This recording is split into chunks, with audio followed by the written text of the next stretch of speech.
Let's go. Right, this is dedicated to Doogie and the boys. Get them in. Following the mighty fucking Wanderers. Yeah? Mainly because they got stadium bans from West Ham. But yeah. You on, mate? Yeah. You? Yes. It's been a quick turnaround. Monday night at Hemel. How are you, Mark? Yeah, I'm fine, mate, you know. I'm okay. Cold National South away games. Yeah, I'm okay, mate.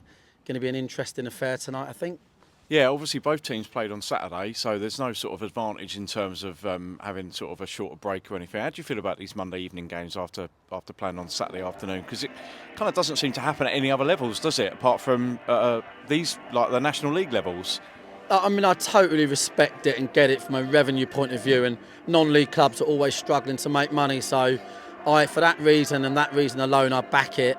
From a sort of sporting point of view, it's tough. This is our third so far, and we're only about, 10, 11 weeks in. So, not ideal, but it'd be a bit prima donna-like to say it could affect the result. It's the same for both teams. No, we're looking forward to it. Dave Boggins puts a lot of effort and work into the club, and if it weren't for Dave Boggins, Hemel wouldn't be here really. And you've got to respect that. He's got his bib on he's got his what's it called? Tabard, high vis. Yeah, high vis. Yeah. On, and he's in the car park. That's my sort of guy. And yeah, mate. So straight turnaround, we go again. I think Rob Milson's back. The rest did the same. Jason's hamstring. Few weeks probably, and then a sort of plethora of lads that we're hoping to sort of get minutes against Lingfield at home.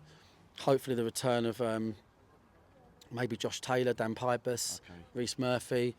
So we'll see. So we're still in that position where we just want to stay in the mix. Yeah. And I know it's easy to look at the table, games in hand, and all. We've played more games, but you do need points. Games in hand are only as good as your average points, if that makes sense. You know, if you're averaging 1.8 points a game, that's what they're worth to you. Yeah. So it's a bit of a sort of, when you're sat down the table going, well, we win them too, but it doesn't work that way. Yeah. So having done this a long time, you want points on the board. And we're in the mix if we worry about points.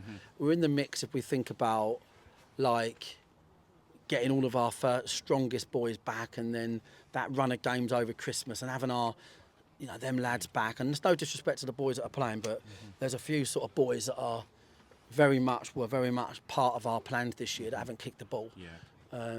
So yeah, but no, tonight though, different ball game. We'll see how we get on.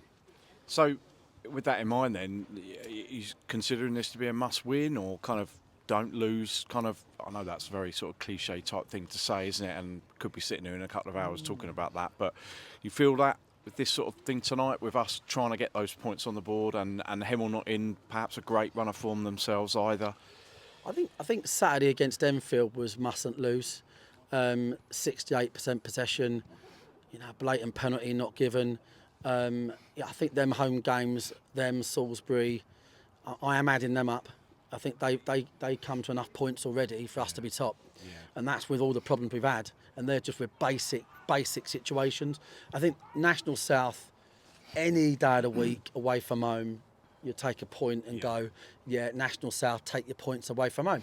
But obviously, having had a result that didn't go our way Saturday, that means we're absolutely going for 3 points. And of course, the boys, I think their performances have been largely really good. I think you've seen Morgan and Jack Young in particular. Jack Young, they understand how we play more and more every game. Yeah. We're very dangerous tonight. Briggs and Mewett are both playing.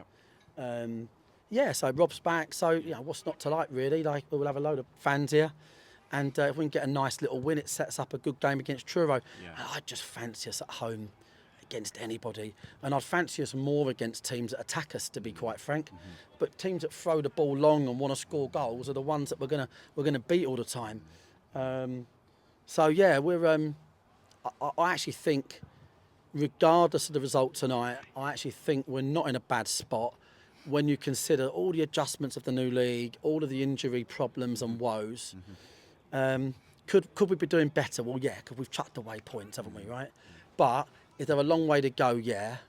And if we go and win them 10 straight games we won last time round, then there'll only be one team at the top of the table. But there's several teams could say that. So we've got a lot to do. Yeah.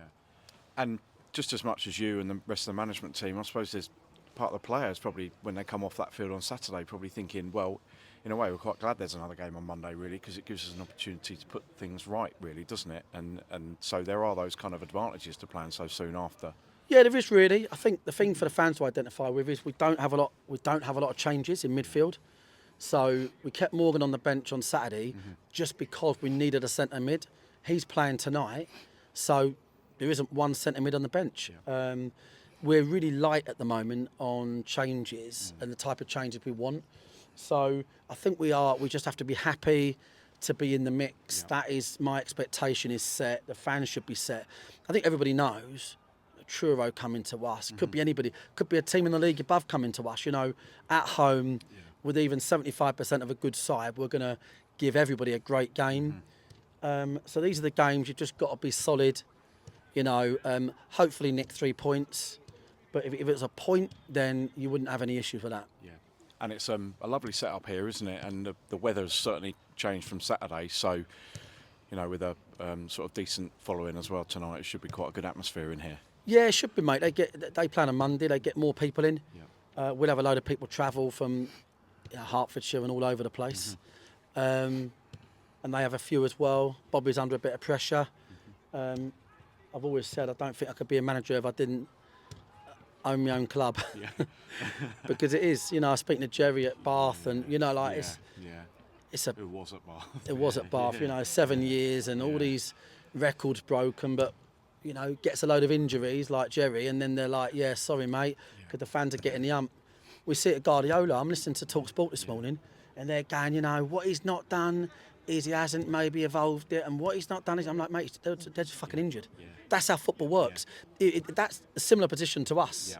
Like, if you've got, like, too many of your elite players injured in your team, you become average and become beatable. And that's what you've seen even at the highest level. So, yeah, mate, so we'll keep going. Obviously, a lot of comparisons, me and Guardiola, in that we both have heads. Yep. Yeah. Excellent. Okay, thanks as always, Marc. Cheers, good luck tonight, and we'll catch you in a couple of hours. Cheers,